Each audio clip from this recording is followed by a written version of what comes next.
Juneteenth is the nickname for June the 19th, 1865, and is sometimes referred to as Freedom Day or Emancipation Day.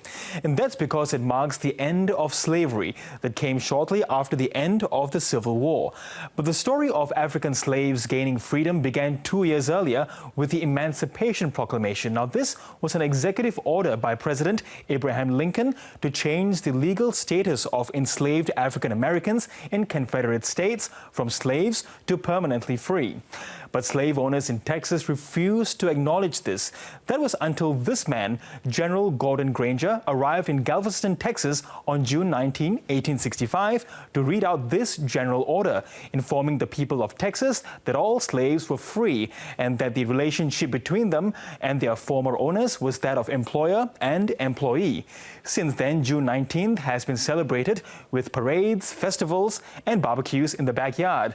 It's also been designated a paid holiday in some states, including Texas, New York, and Virginia. And corporate America is slowly coming on board, with Twitter, Nike, and Target giving employees a paid day off as well. But Juneteenth is taking on greater significance this year, with calls to make it a federal holiday. The calls come in the wake of George Floyd's death and the resulting Black Lives Matter protests across the U.S. and the world. So why has this triggered debate about Juneteenth? Let's hear from one American historian. Juneteenth is actually the day that African Americans can celebrate their independence.